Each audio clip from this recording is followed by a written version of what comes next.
Welcome to episode 1 of the Misshits.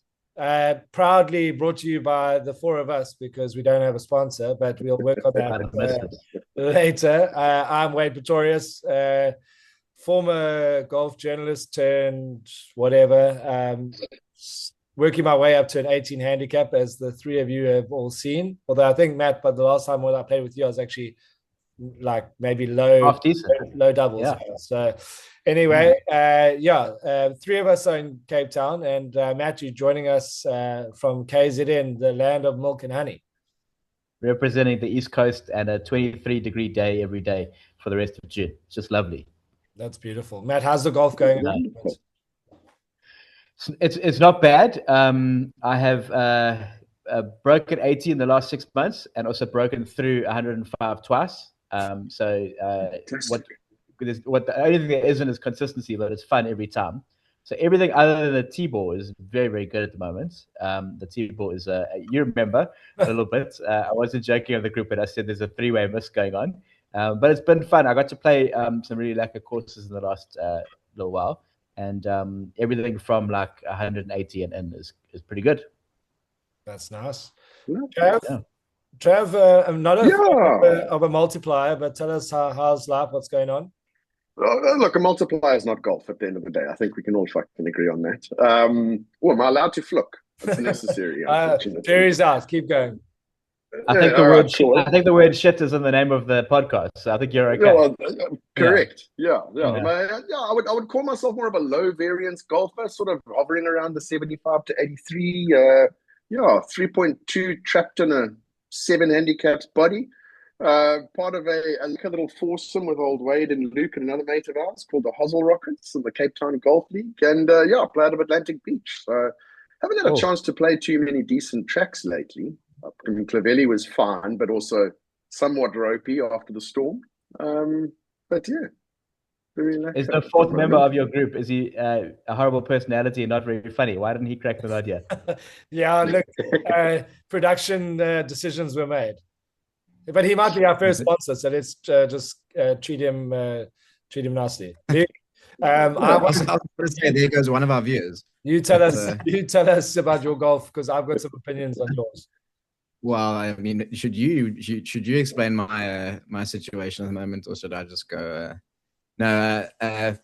Golf used to be my first love, and then the prices went up and the passion got lost somewhere in between a 3 handicap and a double digit.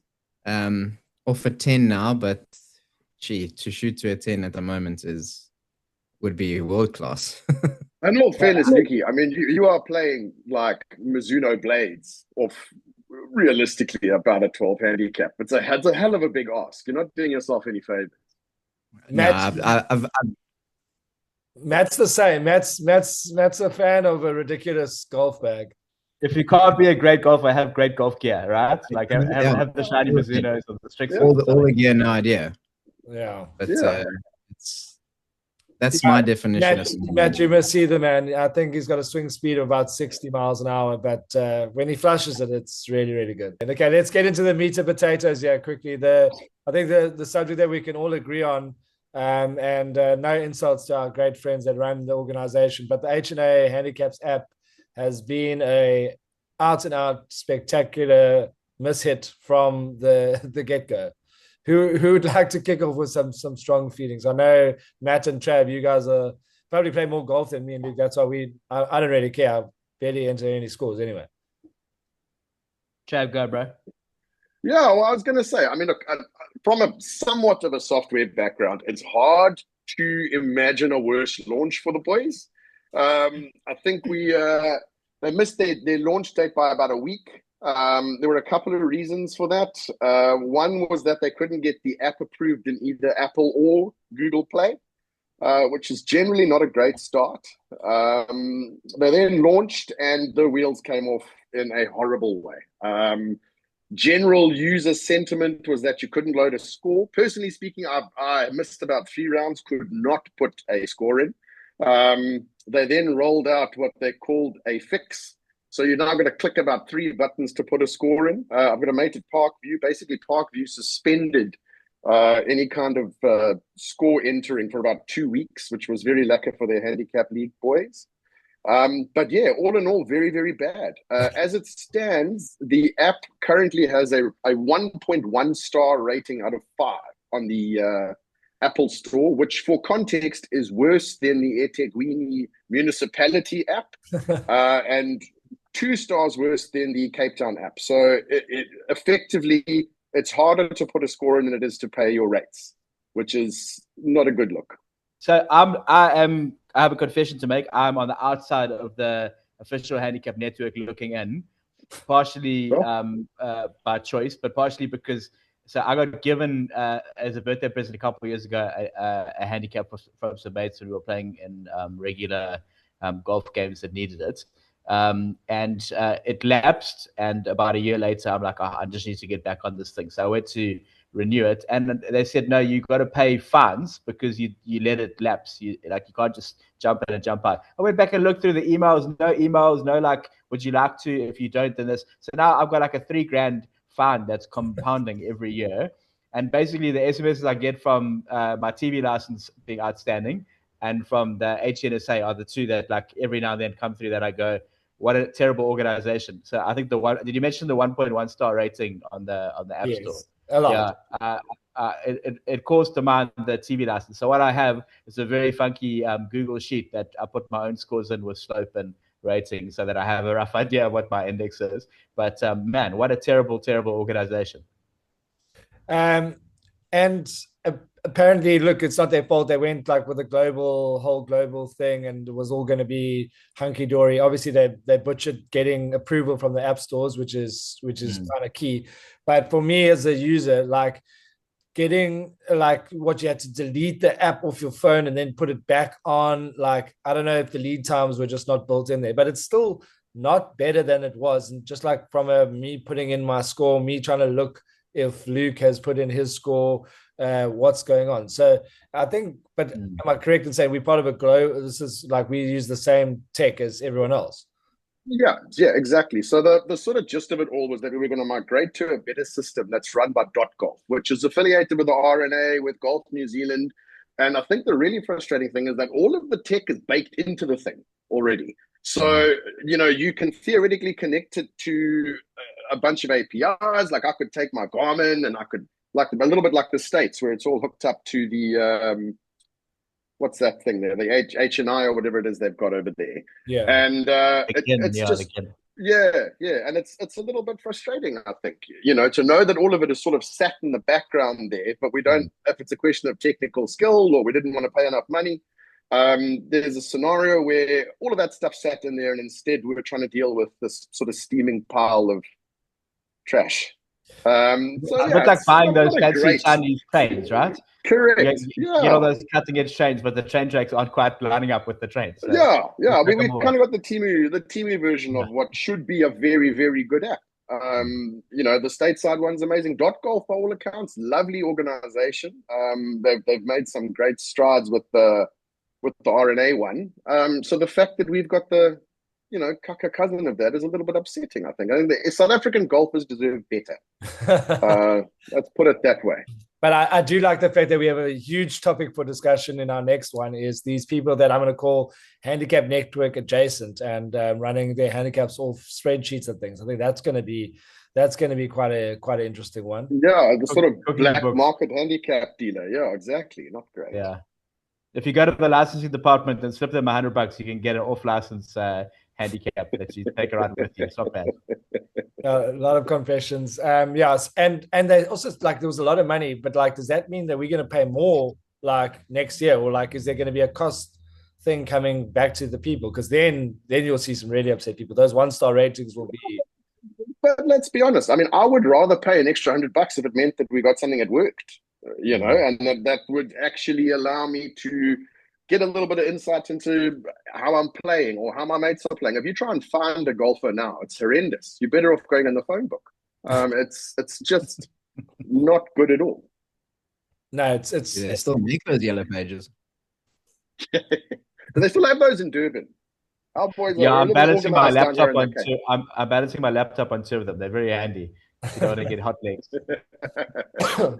All right. And something that wasn't on the radar, but I want to bring it up quickly, is the Sunshine Tour had this funky tournament this weekend, invited a whole bunch of different people, all Sunshine Tour, Ladies Tour, Golf RSA, what, played at Royal Joburg, had a composite course where they were like walking in between the two courses at Royal Joburg, I think, or just one Royal Joburg, but made it all a different routing.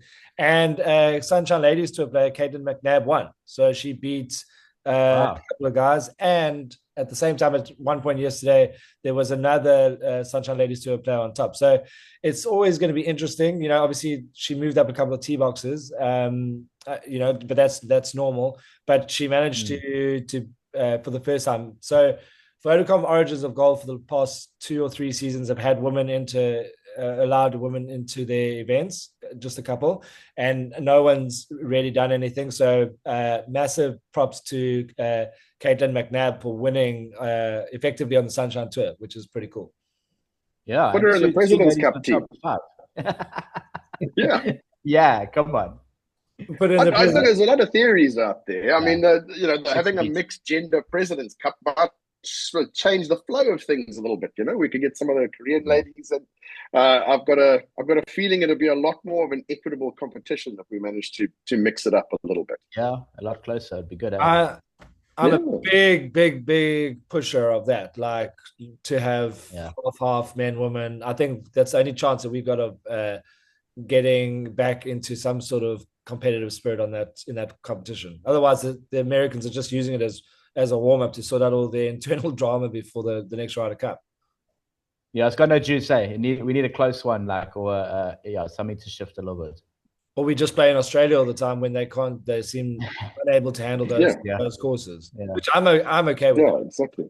Because apparently outside of America, Australia is the epicenter of golf. Like, you have to be big in Australia to be good. That's what absolutely some people might lead you to believe.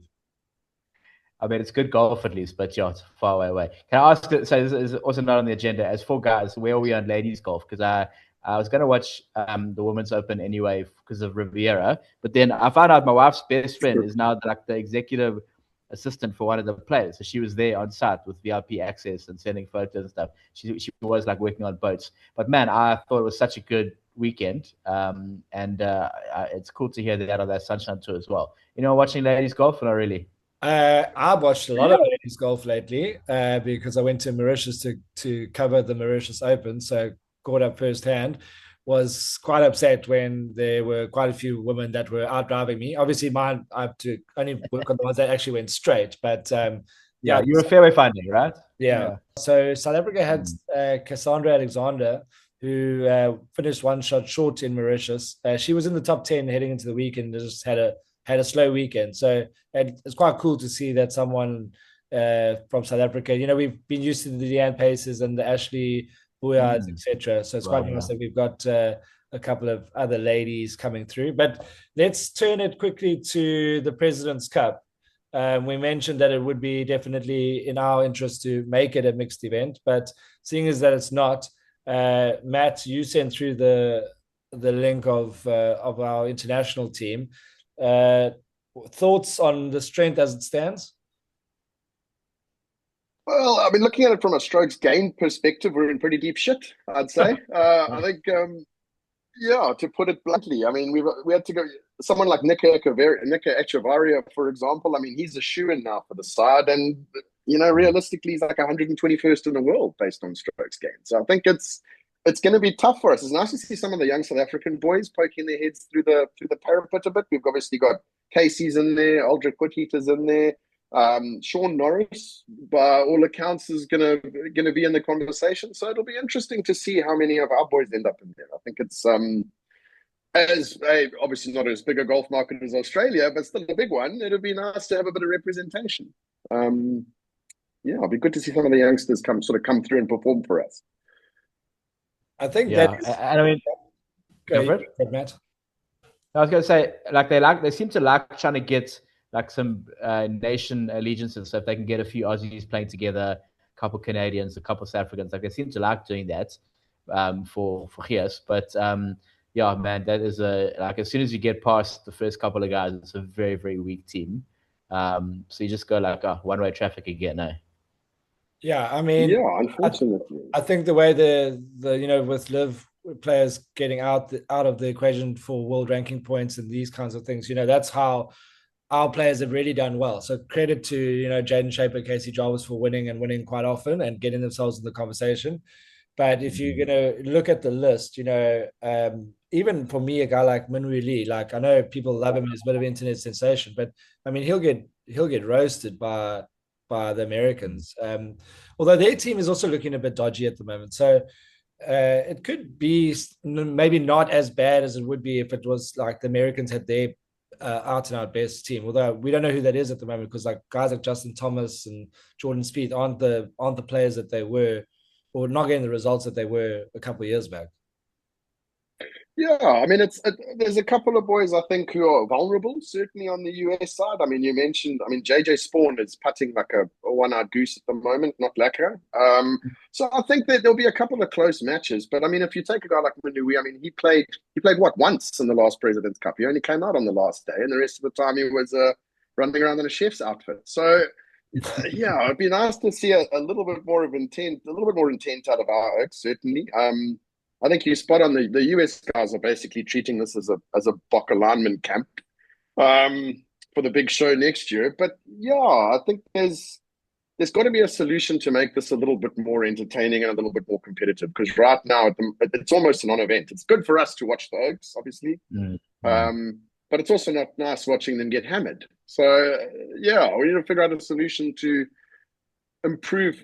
We've got plenty of depth. I think it's a question of trying to figure out a format that works and makes it a bit closer. Well, Ernie did tweak the format a little while ago when he was captain, but I don't think that's enough. I think the big change, if they made it mixed, for me, it would change. It would breathe life into the competition. It would change it completely. And I think that the power dynamics. I think that maybe we'd even be like maybe fancy because you put like Jason Day, Adam Scott, Hideki, Siwoo Kim. That's a really good, solid team that can take on anyone. Throw in some of the best women's golfers, and obviously they lose out on all the there are a lot of good lady Europeans, so they fall out of this equation. We've got all of the Japanese and the Koreans to join our team, so could be.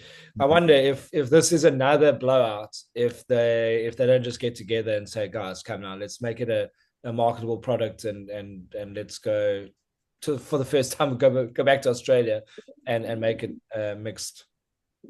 Yeah, it'd be very lacquer as well. I think there's some interesting storylines. Like, I mean, if you've got the Minwoo Lee and Minjili in a team together, I mean, it's a lacquer little thing to follow. A little bit like the Molinari boys back in the day for the Ryder Cup. There's a lot of juice behind. So it'd be nice to mix it up a little bit. I think it's very stale. It's a very stale product. I think obviously with the PGA being in the state it is, there's a couple of big names that are missing. I'd love to just take it back to the drawing board, get a little bit original. Let's make it competitive again. Because at the moment, I would imagine we're on track to have this be easily one of the worst viewed or least watched President's Cups in recent memory. Definitely. Excuse the ignorance from outside that probably doesn't follow enough golf, seeing as we're doing a golf podcast. To get your spot, is it like the Ryder Cup where you got to qualify? Yeah, so there's qualifiers and then a couple of captain's picks. Yeah, but I mean, obviously, then if you make it mixed, then you got another event that's more watchable because you go, okay, well, if one of the ladies wins this, then they go, she's booking a spot in the President's Cup side, and then, as you say, then the combinations become a bit more tricky. But also, as Trav says, it could be like a spectacle. You have relatives together playing together, and and whenever there's so few mixed events, but whenever there are, there's it's actually great to see the different way they have to approach who's teeing off first because of the distance thing, and the way they seem to be able to gel. It's really, really fun, and I'm interested. Luke, do you enjoy Ryder Cup? Would you watch Ryder Cup? To be honest, the last one I didn't really watch too much of it. but I think because I mean, if you, I see some shaking heads there in the side. What are we but doing? I mean, listen, I'm not a confrontational person, and you watch the first day, and then the next day you see all the stuff that went on behind the scenes, and you're like, this isn't golf. This isn't what the brand of golf, if you want to call it the brand of golf, is about. And obviously, it was for some people they love the aggressiveness of the fans and stuff like that. But you go, I mean, Wade and I went to LIV, and well, we're lucky enough to go to LIV, and like the respect that was shown from South Africans, and you thinking the Oaks on brandy and cokes from 9 o'clock in the morning, you think they're at least going to have a couple of a vloekwoorde that might be thrown at the international players, but there wasn't any of it. Obviously, it's a bit of a sour taste in your mouth seeing that fight or whatever it was afterwards, and a lot of people will remember that didn't go will remember LIV for that little fight, but it wasn't like that at all. It was honestly one of the best events that I've been to, and that's what you want it to be. I like when you go to a golf event, especially something as big as the Ryder Cup. You think, cool, and not towards the players. Exactly, these are the best players in the world showcasing, and they're playing a format that obviously doesn't get played, to be in my eyes, enough. And you're getting disrespected like that. So that left a little bit of a sour taste, because that's one of the big events that you look forward to, is the Ryder Cup. Yeah. It's just that's why you'll like the President's Cup, because the internationals are so bad that the fans are like, we can't pile on. There's lots of sympathy cheering for the boys. Come on, guys, we can do this. Can I quickly read something? So, Wade, yeah, how's this? 2 guys on the international team of that thing I said to you are in the top 20 in the world. The next highest, so that's Siwoo Kim and Hideki. The next highest ranked is J Day at 44, then Nacho at 48, and then everyone else is like 50 to 90. Like it's just a travesty of that. Like the top end is always okay, but then that like middle to lower end of the roster is just terrible. Yeah, and I mean that's also a sign of taking LIV out of it, right? So if you had Louis and maybe Brandon Grace when he was playing like right up there, and someone like Dean Burmester, suddenly you've got 6 players inside the world top 50, and they can come together and they can do something. But when you've got like that, and then when you mentioned Trav's data golf, and the guy Nacho's like cleaning up on the DP World Tour, but he's ranked 120 in the world. You got it's going to be one-way traffic. Sunday exhibition singles, and everyone's going to be like, "This is the worst thing," and then we'll be like, "Yeah, but we've been saying this for President's Cup now. Can we just change it, for heaven's sake?" Quickly, while we mentioned, and I'm conscious of time, and I hope you guys don't get too boring off this, but mentioned LIV, and the big news out of LIV right now is that the tweets and the stories is that every event going forward, they're going on a 47-day break. Every event going forward is on notice, like it could collapse at any time. So keep our eyes on that story. I think that's going to be the biggest thing that happens to golf. I know the PGA Tour is reshaping their model to try and get more, efficient and streamlined. The signature events haven't really worked. LIV hasn't really worked. Everyone's telling us that it's going to carry on. Remains to be seen. I'd be nervous if I had booked tickets for the Lions Den next year. Yeah, absolutely. Especially at that price point. I mean, I think a lot of guys bought in because there was a sort of wave of positive sentiment about it. It's going to be great next year. There's a good chance that we're watching Kurt Darren, at the Eagles Nest next year. I don't think we're going to be seeing any of the big names. The boys have got to run those tournaments in a slightly more economical way.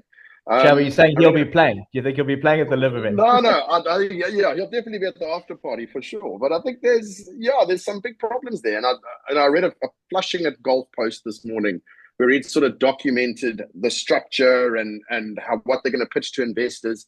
And a lot of it is sort of more of a focus on like a player-owned thing. They're trying to give people more equity. I mean, my question is, if you've got equity in something that's worth nothing, what's that worth? And I think the other thing as well is that a lot of these captains already have ownership.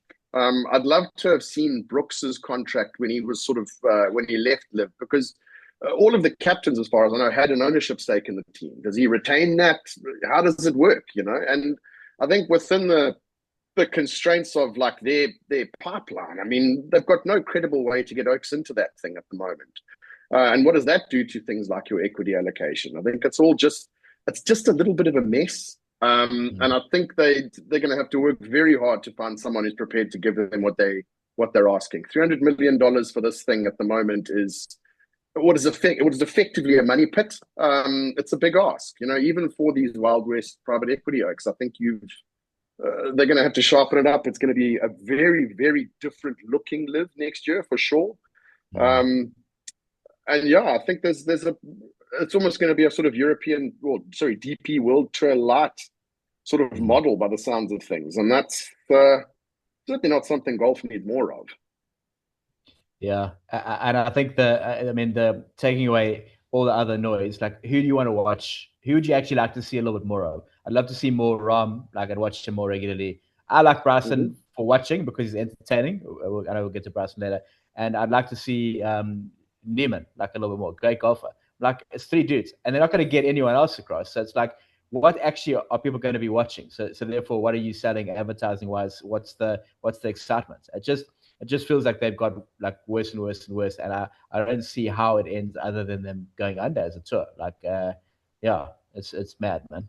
But that's the thing. So 2 points. Like one, when they were like, "Oh, Rom's like deals 700 million," I'm sure that a lot of that was his ownership stake, which I agree with Trav is worth nothing. And then at LIV, it was really weird. Like you didn't even know Dustin Johnson was there, like because of the shotgun start, and you don't you follow your players, and if you don't see him come through the lines 10 or 18, and if he's not in contention, like Dustin Johnson, he's a draw card. But he walked around there like he was Joe Soap.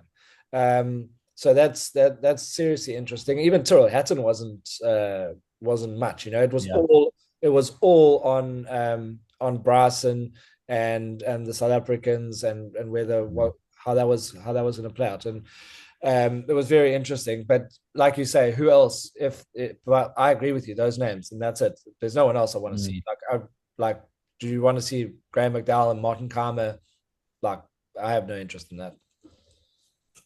Yeah, the thing I find interesting as well is the fact that they're almost co-opting the national opens. So, they're talking about trying to get almost a sort of premium tier of LIV events where there's like 10 of them played a year, and the rest of the time they're getting involved in the national opens. But those are all kind of locked up by the DP World Tour and the local federations anyway. So I don't know.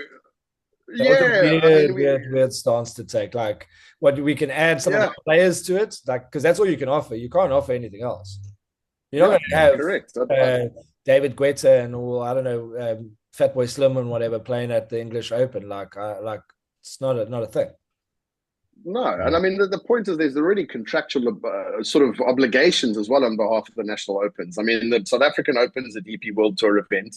Australian Open, as far as I know, is a DP World Tour event. So where are these national opens even coming from? And why would they tie what is effectively the crown jewel of each of their respective countries' golf to something that might blow up in 6 months? It just doesn't make any sense to me. So it seems like there's a bit of a fraudulent kind of line of argument being made in this business plan that just doesn't add up. No. Yeah, I think they were grasping at straws, and they saw something magic happen in South Africa particularly, and went, oh, can we leverage that? Like, is that the way in?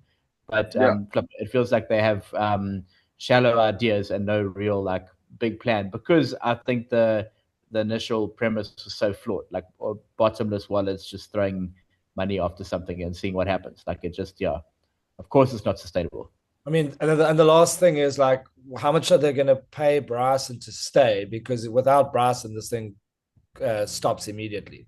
So that's that. They've got salaries, and they've got they poach execs from all over, massive Fortune 500 companies, whatever. Without Bryson, lock up, move on, and thanks for the memories, because from a South African point of view, Oaks made a lot of money, and I mean, good for them. One of the things that I was thinking, I mean, it costs what, $30 million to run one of these things. I can't imagine. I don't think there's ever been a South African golf event that's cost $600 million rand to do. And like, obviously the budget's not there for that. But I also think, by all accounts, there's been a couple of suppliers who are still struggling to get money out of LIV now. So, are those relationships now ruined? Do they have to find new scaffolding partners? I don't know what is the sort of long-term future of that in SA. We know the quality of the event's going to be worse. Obviously, they've got a bit of upfront money for sure. But yeah, I just don't.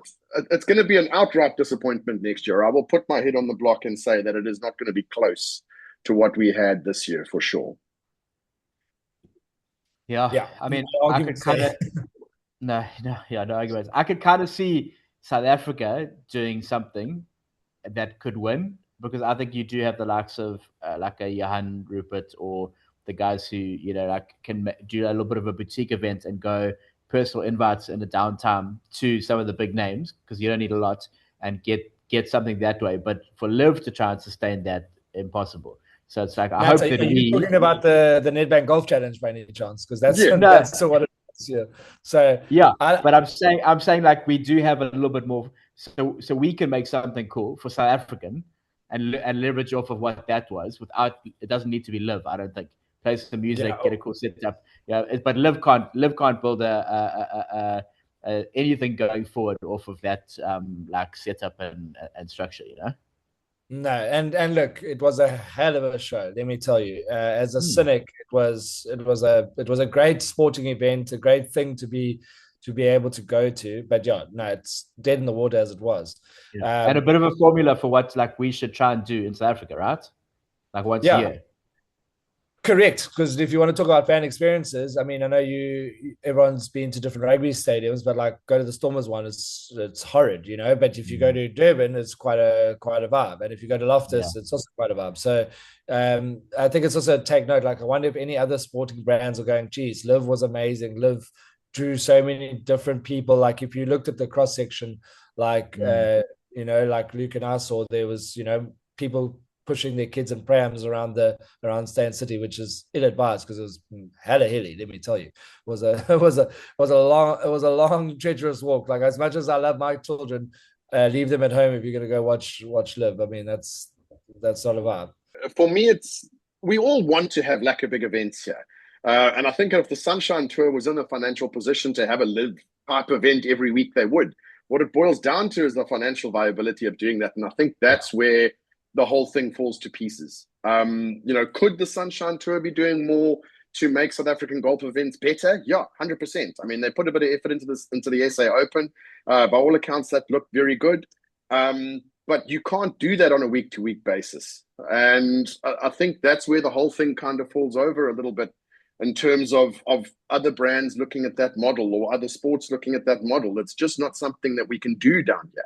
And as much as, you know, we love South African golf, and South African golfers are some of the best fans in the world, we're also not going to be prepared to pay $5,000, you know, 8 or 9 times a year to watch one of these things. So I think we just need to all kind of take a step back and go, right, well, was it a like a singular event? Absolutely. Unbelievable experience. Do we think we'll ever get something like that again? I don't think so. I think Louis been talking a bit about getting SA sponsors in, and he wants Standard Bank to chip some cash in.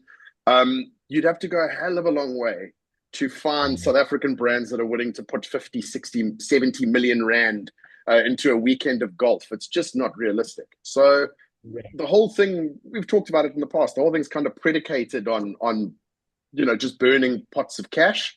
So it'll be interesting to see how they try and put something together that looks similar to that next year. I just don't see it. Yeah, I mean, this whole conversation is probably null and void, because it's probably just going to roll over before the end of this year. I mean, that would be my prediction. You know, like, as much as Australia and South Africa are epic fan markets, because that's what they are, right? It's fan markets, not really golf markets, fan markets. I think it might be a bit null and void. But let's go to the last topic on the agenda, the top 100 course rankings, which irked the living irk out of me. Let me tell you, I just maybe I kind of said tongue in cheek, we live in a fantastic country where courses outside of the top 20, which I think are easily inside, you know, like they rank 25, 26, 27, or, you know, and then it gets a bit even messier down the back end, you know. And when you look at the 80s and to the hundreds, you think, geez, it's all a bit of a mess. But anyone got some strong thoughts before we dip into the Travis's homework that he's been doing? Well, wait, what I'd really like to do is get a bit of context from you as a former member of the Captured Golf Media. how do we arrive at Corrupt these media, yeah. rankings? You know, do these oaks actually play each of these courses? What is the criteria that they use to actually arrive at these rankings? Great Because question. to be honest, a lot of them just feel pretty made up. So it'd be good to just get a bit of insight from yourself. Don't know if you've ever rated any courses, but just find out like how are we getting to these numbers? Yeah, I think, I mean, it's on the website, so you can see it's like different categories, and I believe there's a bunch of, I mean, this is all from hearsay, but there are like, 20 or however many people going around the course, arriving there, trying to play the course at the time when it's in good condition, because rock up at Atlantic 1 week and 3 weeks later it might be different. No, I'm joking. There was just a tweak, because Atlantic's actually every time I played been in pretty damn good condition. What month of the year are the fairways nice and wide at Atlantic Beach? Because that's what I'd like to play. Yeah. Yeah, look, I mean, at the end of the day, it's a very visually intimidating track, Matt. I think that's once you start accepting you're going to lose a few and your arms loosen up a little bit, it becomes a lot more playable. It's scarier than it looks. It's no Humewood, let's put it that way. Yeah, no, I'm just trying to get personal, yeah. But that's, I mean, it's a good course. Anyway. So there's a whole bunch of people that rank it on different criteria, memorability, playability, etc., etc. But I don't think there's enough movement in the changes. I think like once you're in the top 10, it takes you forever to get out unless you like poured petrol on your greens type thing.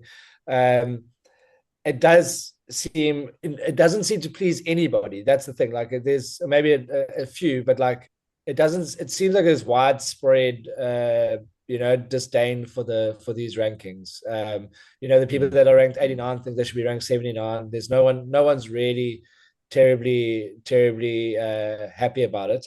But then Trav, you did some homework and you tell us about your methodology, because that was part of your Well, the yeah. brief. So this was all kind of predicated on being rage baited by the existing rankings. We clicked on a couple of them, and as you said, Wade, a lot of oaks who are just deeply unhappy with the rankings of their courses. Some utter goat tracks in the top 100 that, from me personally speaking, not a huge Glendower guy, but it gets the people going. Man. So what I did was just out of sheer spite, basically went and put together a sort of ranking system that used sort of weighted a little bit of the expert input. So I gave them a score based on that. Pulled in a sort of sentiment score. So what we did is we looked at Google reviews, TripAdvisor reviews, their star ratings, looked at some of the comments that were made about each course, and put together, a sort of sentiment score from 0 to 10. And we kind of weighted it all together. And the idea was really just to give us a sort of breakdown of what the people thought of these respective courses. And then there were a couple of very surprising winners and losers there off the back of that. Try and do a bit of a screen share here, and I can kind of run you through this. But it is an interesting thing when you look at it. Obviously, looking at something like this, for example, the links is absolutely cooking. We can't see your screen if you can't well, that's a pity. So yeah, what we did was, like I said, basically you've got your sentiment score, which is what the people think from 1 to 10, 1 being this place is a parking lot, 10 being obviously great. The expert score, which you weighted at about 40% of it. And then we got ourselves a blended number off the back of that, which we're calling true rank in this case. So it is interesting when you start to look at what the people think. Obviously, not much movement in those top two. I don't think anyone's got any argument there. Looking at this, Stain City, for example, criminally underrated when compared to what the raters think of it. Leopard Creek is at 4. That's also, had a nice little jump.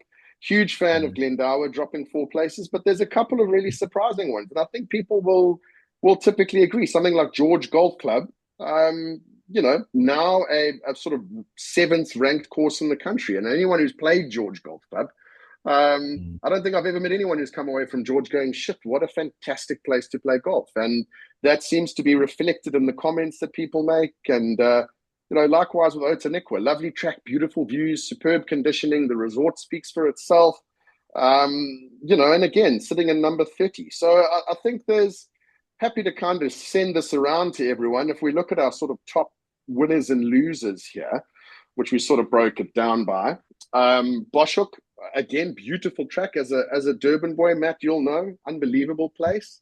That's gone up 23 places. George Golf Club getting its just desserts. Lost City even. I mean, where else do you hit over crocodiles? You know, gotta have that in there. South Broom again, criminally underrated. Clovelly seems to have done quite well. And then we get to the losers, which I think where things get a bit controversial. Elements. Yeah, this is super interesting. Absolute bottom fallen out of Elements there. Likewise with Arabella, and I think that's an interesting one because what this does is it's obviously not just looking at the greens or the condition of the fairways or anything like that. It's looking at the experiences that people have had at these tracks. I think when you go to a place like Arabella, obviously unbelievable layout, and that's reflected in the way that the captured golf media have sort of rated it. But it is a bit soulless. You know, you get there, you feel like you're checking into a hotel. The pub's quiet, not a hell of a lot of gees there. I think sort of Champagne has been done a bit of a disservice as well by a little bit of their pro shop experience. Wild Coast certainly fallen quite a bit, and I think that's probably a fair rating considering the state of the place at the moment. By all accounts, and you can tell me, Matt, certainly doesn't seem to be as. Sorry, we no longer claim Wild Coast as KZN. We've let Eastern Cape take it back. Eastern Cape over the border. That would make sense. Can have it. Yeah, absolutely. Yeah, absolutely. Country Club was a surprising one. Look, a lot of the complaints and negative sentiment about Country Club came primarily from the rough, which people thought was horrendous. But yeah, overall, it's interesting. And the cost, they're charging $3,000 a round. Yeah, oh, well, there you go. Madness. Look, hey, I would say, I don't know how much of this is updated from the changes to the greens. Like, I don't think there's a better set of greens in South Africa anymore. Like, since what they've done there is ridiculous. But the barriers to entry are, like, we live here, and I don't think I might never play it again. Like, and this is a freebie, and it's just a real pity. And you get a little bit of that from the attitude of the staff, which flows down from the attitude of the main guy, who shall remain nameless, because they could be a potential sponsor. You just don't know. Any workwear companies not after getting hammered by 28 places. Yeah, but I agree. Look, I mean, when it comes to golf and charging $3,000, that's like a once-off experience for me. You know, and then maybe as a pinnacle of a golf tour, yeah, maybe I might be silly enough to do that. Don't tell my wife. But yeah. So for contrast, you could go play Boschuk, Gowrie, stay the night, and go play Champagne for less than that. Yeah. Minus diesel, minus your fuel. Yeah, that'll be one of the best tours you've ever done. Yeah, so I mean that's quite. I mean, you know, that's a statement all in itself. And I feel like maybe like experience in golf should be the number one thing. And I mean, I don't think anybody who's left Leopard or the Lynx or whatever has been worse off for it. You know, they've been rejuvenated by playing golf in one of South Africa's most special places. I mean, we do have an incredible country filled with amazing golf courses, different types around the thing. But I'm still pretty upset that Samola only moved up 6 places. So I don't know if we can somehow fudge the dynamics in the background, but for me, Samola is just a great place to play golf. You know, there's some special areas with all the undulation, some special areas on the course. But other than that, pretty happy. I think Highland Gate is also. I mean, I know it's gone up 10 spots, but probably could go up a little bit more. Super stoked for George Golf Club. That's a big winner. But interesting. Now called the George Links, right? No more trees, lots of water. Yeah, exactly. Correct. Soon. Sorry, guys. But Trav, talk to me about Atlantic falling so far down the rankings. I mean, I think look, a lot of it is also, and I will preface this by saying this is by no means, a completely accurate ranking system. Huge Atlantic guy. I think they were punished a little bit, off some of the ratings from the drought when the fairways were taking a bit of a hit. So yeah, I think it's worth replicating the exercise every now and then, when there's updated comments and all of that kind of stuff. Speaking for Atlantic, I can say that the sort of on-track experience is unbelievable. You get there, everyone's friendly. Probably a contentious statement, but probably the best halfway house in the Western Cape. I don't know, Wade. I mean, you'd have to go a long way to find anywhere else that does a roast beef sandwich with a gravy dipper. you know. Listen, I'm a big fan of a halfway house, and your comments about Arabella was definitely on there. I mean, that's a horrific, or it was. I haven't played it in a long time. A really, really bad halfway house. And Atlantic have done a lot of good things, and that halfway house is one of them. Yeah, I think halfway houses should and 19th holes should definitely play a factor in the overall experiential ranking of this exercise. Yeah, absolutely. Can I just say, I love your spreadsheets. I'm a big spreadsheet guy. I can't wait to go through the nuts and bolts here. Do you factor in whether a course has a hole by hole flyover with the drone? Because for me, how can you be anywhere near the top 20 if I can't go and watch along and track along and remind myself of the holes? There's a big gap in the market. There's a very, very big gap for that, Matt. I think in general, South African golf struggles from a lack of drones. I certainly look. There's a couple in here that have got downright shady websites. You take a sort of Somerset West, for example, and I'm scrolling quite quickly here. We can obviously share this later. But something like a Somerset West course, which has miraculously jumped into the top 100. Which I find incredibly strange considering it's basically two golf courses that have been glued together on either side of a railway.